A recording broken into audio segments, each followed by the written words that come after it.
Competitive exam aspirants की ऐसी 3 weakness होती हैं जिनका यूज करके कोचिंग इंस्टीट्यूट वाले बेवकूफ बनाते हैं। तो वो क्या ऐसी वीकनेस है, ऐसी क्या कमियां हैं, उनको समझेंगे और किस तरह से वो लोग इनका यूज करके, इन्हें एक्सप्लॉइट करके हमें बेवकूफ बनाते हैं, उस चीजों को भी अपने को समझना है। अगर उन 3 वीकनेस की बात करें, पहली है ड्रीम्स एंड एस्पिरेशंस। अब ये ड्रीम्स एंड एस्पिरेशन का क्या मतलब है? अ, हर एस्पिरेंट के मन में एक पिक्चर चल रही होती है जिसमें वो अपनी एग्जाम को टॉप कर रहा होता है और मीडिया वाले उसके पीछे माइक लेके घूम रहे होते हैं इंटरव्यू लेने के लिए और वो सब कुछ। अब ये जो पिक्चर आपके दिमाग में चल रही है, इसके बारे में इंस्टीट्यूट वालों को पहले से पता है, क्योंकि ये कॉमन फीचर है, सबके साथ ऐसे ही होता है। शायद आपके मन में भी ऐसी पिक्चरें चलती होंगी।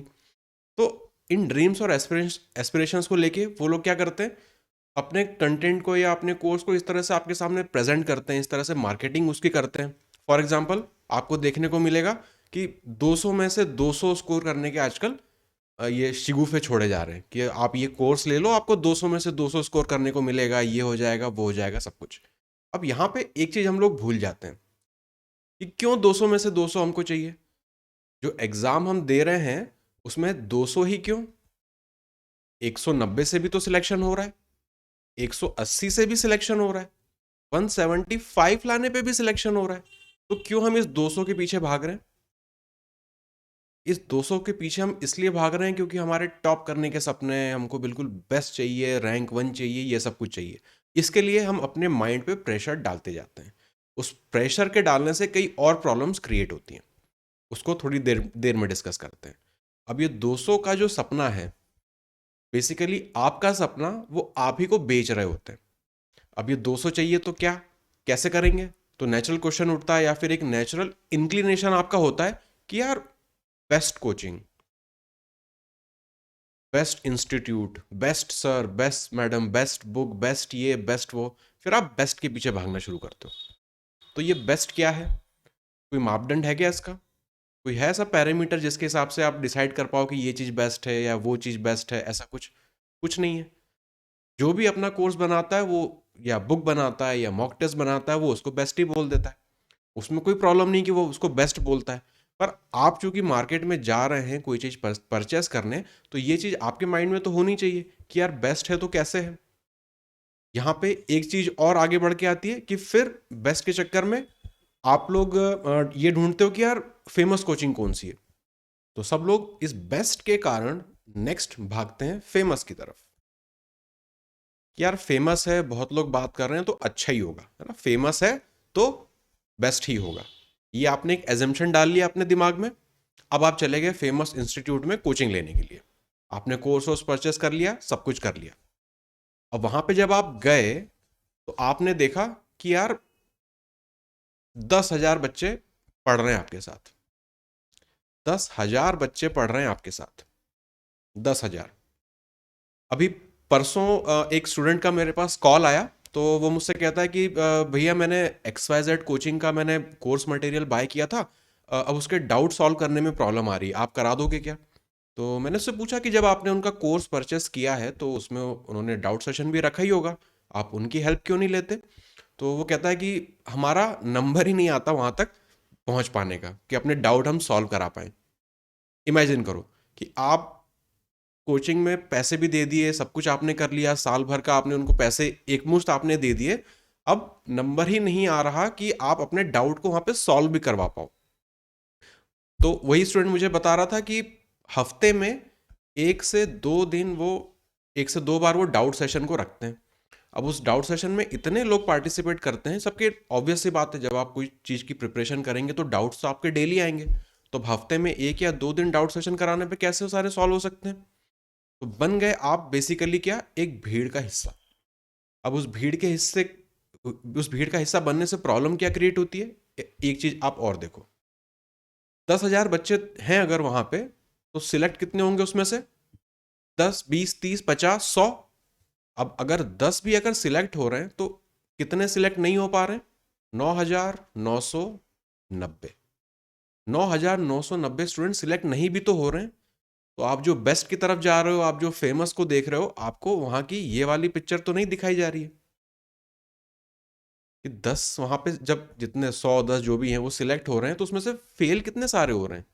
और इनका फेल होने का कारण क्या है? देखो, कंपटीशन कारण है वो एक बात है, पर कोचिंग के नाम पे उन्होंने जब आपसे फीस ली है तो वो कोच कर ही कहाँ रहे हैं? वो आपको क्या दे रहे हैं? पीडीएफ पकड़ा देते हैं और वीडियो पकड़ा देते हैं कि वीडियो देख लो, पीडीएफ कर लो और हो जाएगा काम।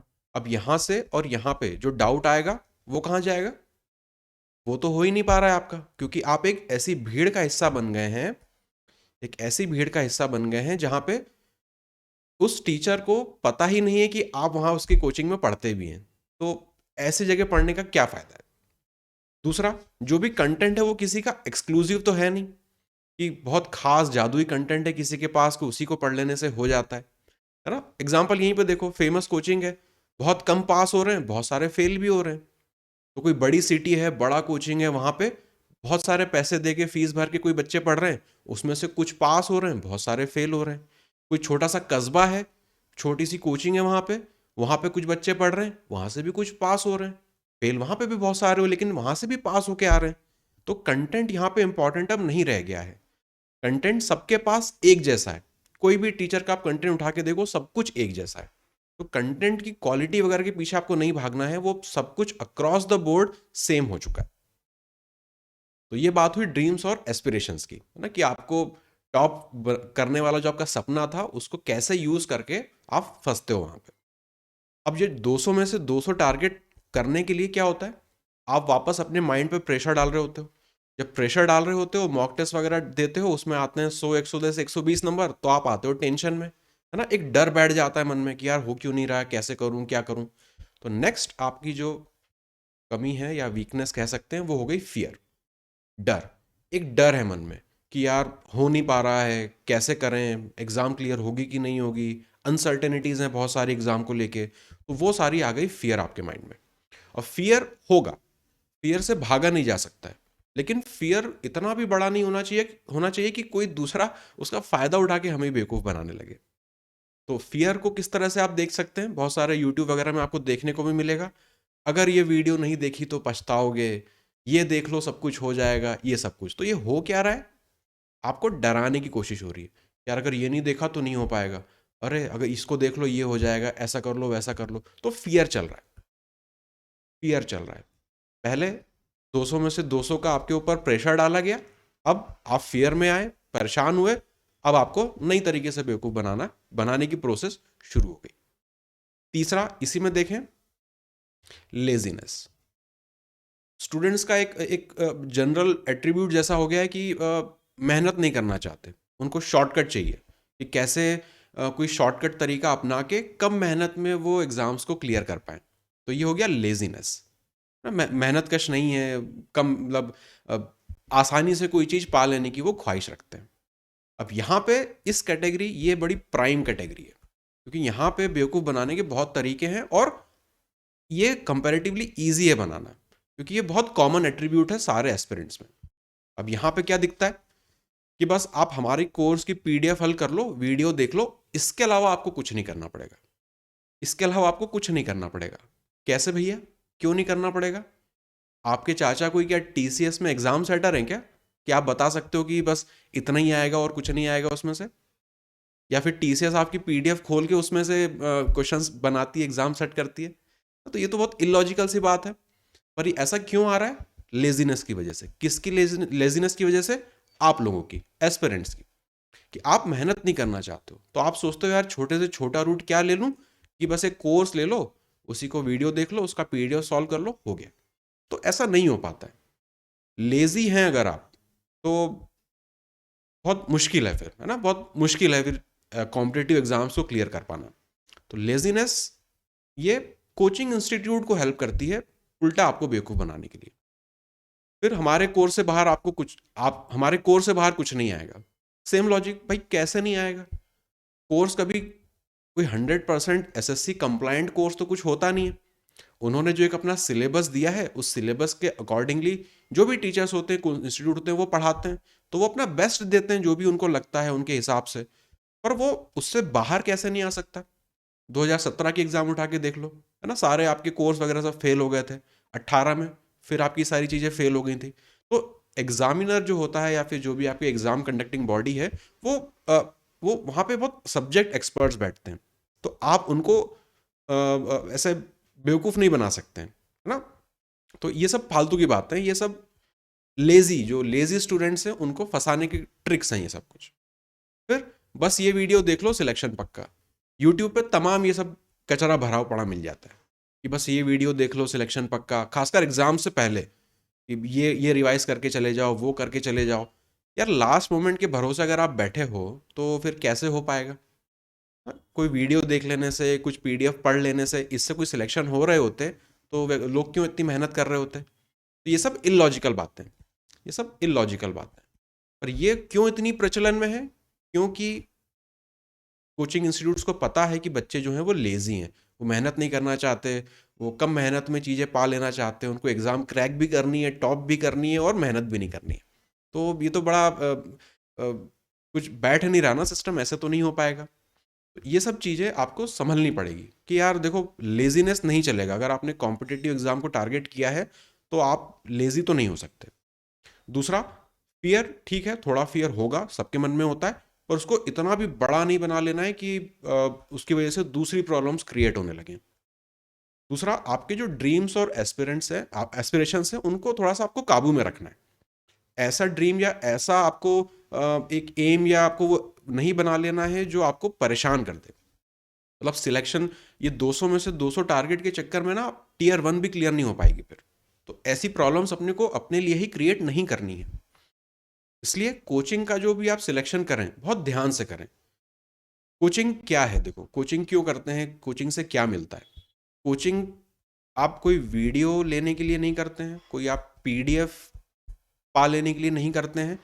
कोचिंग ये होती है, अगर मैं एस्पिरेंट था, जब मैं एस्पिरेंट था तो जब अपनी प्रिपरेशन करता तो मैं कई स्टेप्स में फंसता था। बहुत सारी ऐसी कॉमन प्रॉब्लम्स होती हैं जहाँ पे स्टूडेंट्स फंसते ही हैं। तो मैं उन प्रॉब्लम्स में फंसा हूँ, या जो भी दूसरे टीचर्स हैं सब लोग उस प्रॉब्लम में फंसे हैं, उस प्रॉब्लम से फिर वो निकले भी हैं। तो उन्हें पता है कि प्रॉब्लम, ये पर्टिकुलर प्रॉब्लम्स आती हैं और इनसे कैसे टैकल किया जाए। यही है एक्चुअल कोचिंग। और ये चीज़ कोचिंग के रूप में कब आपको मिल पाएगी? जब आप अपने टीचर से इंटरेक्ट करोगे, जब आप इंटरेक्ट कर पाओगे। अब 10,000 की भीड़ का हिस्सा जब आप बनोगे तो वहाँ पे आप क्या ही इंटरेक्ट कर लोगे अपने टीचर से? तो वो तो पॉसिबल नहीं है। तो ये बेस्ट और फेमस, इसके चक्रव्यूह से आपको बाहर निकलना पड़ेगा, नहीं तो फिर कुछ मिल नहीं पाएगा आप लोगों को। तो जो भी कोचिंग है वो वीडियो और पीडीएफ नहीं है, वो इंटरेक्शन होता है जो आपके और आपके टीचर के साथ होना चाहिए। वो नहीं हो रहा है तो फिर कैसे काम चलेगा? क्योंकि टीचर को पता है कहाँ कहाँ प्रॉब्लम्स आती हैं। तो जब आप उन प्रॉब्लम में फंसने वाले होगे या फंसे होगे तो वो आपको वहाँ से निकलने का रास्ता बता सकता है। दूसरा, कहाँ कहाँ फंस सकते हो वो चीज़ आपको वो पहले से गाइड कर सकते हैं। तो होता ये है कि उससे आपका टाइम बचता है, उससे आपका टाइम बहुत बचता है। इसलिए करी जाती है कोचिंग, ना कि वीडियो इकट्ठा करने के लिए या फिर पीडीएफ इकट्ठा करने के लिए। आजकल बहुत प्रचलन है पीडीएफ का। मुझसे भी बहुत लोग रिक्वेस्ट करते रहते हैं कि इस क्लास की पीडीएफ दे दो, उस क्लास की पीडीएफ दे दो। देखो, पीडीएफ में कोई चांद तारे थोड़ी लगे मेरी। पीडीएफ कहाँ से क्या बनाई है? कुछ बेसिक सोर्सेस है वहाँ से लेके, और जो प्रीवियस ईयर क्वेश्चन है अच्छे वहाँ से लेके। अब उसको इस फॉर्म में रिप्रेजेंट किया है, या उसको मैंने इस तरह से अरेंज किया है ताकि मैं अपने स्टूडेंट्स को अच्छे से एक्सप्लेन कर सकूँ उस चीज़ को। इसके लिए मैंने अपनी पीडीएफ बनाई है। अब उस पीडीएफ के चक्कर में इतना क्यों पागल होना? दूसरा, इंटरनेट पे हर टीचर की हर पीडीएफ पड़ी हुई है, कहीं ना कहीं आपको मिल जाएगी। पर करोगे क्या उस पीडीएफ को आप लेके? केवल आपके फ़ोन में जगह घेरेगी और कुछ होना नहीं है उससे। तो पीडीएफ वगैरह के चक्कर में इतना आपको नहीं भागना है, ये सब फालतू की चीज़ें हैं। इस टीचर का कोर्स मिल जाए, उस टीचर की पीडीएफ मिल जाए, ये मिल जाए, वो मिल जाए। आप एक व्यक्ति को, एक कोचिंग को, किसी एक सही सी चीज़ को आप फॉलो करो बस, शुरुआत से लेके एंड तक। उसका पूरा एक कोर्स जब आप खत्म कर लोगे तो उसके अलावा आपको कुछ लेने की ज़रूरत ही नहीं पड़ेगी। अब यहाँ पे समझदारी आपको सिर्फ एक जगह दिखानी है कि सही चीज़ का आपको सिलेक्शन करना है, सही इंस्टीट्यूट का आपको सिलेक्शन करना है। ऐसा ना हो कि आप बस भेड़ चाल चल के कहीं आप फंस जाओ, ऐसे ही कोई 10,000 20,000 की भीड़ में आप फिर फंसे रहो, और बस उनकी पीडीएफ लिए और फिर अब पीडीएफ एक जगह से लोगे और सॉल्व दूसरी जगह से आप करवाओगे, है ना? तो अब जो स्टूडेंट था, पीडीएफ उस कोर्स खरीदा उसने एक इंस्टीट्यूट से, अब वहाँ उसके डाउट सॉल्व हो नहीं रहे हैं, पैसे भी यहाँ पे उसने भर दिए, अब वो दूसरे इंस्टीट्यूट की तरफ देख रहा है कि यार यहाँ के जो डाउट है वो मैं यहाँ पे सॉल्व करवा पाऊँ। तो ये सब प्रॉब्लम्स आएंगी, प्रैक्टिकल प्रॉब्लम्स है, सबके साथ होंगी। थोड़ा सा आपको इन चीज़ों के बारे में अवेयर रहना है।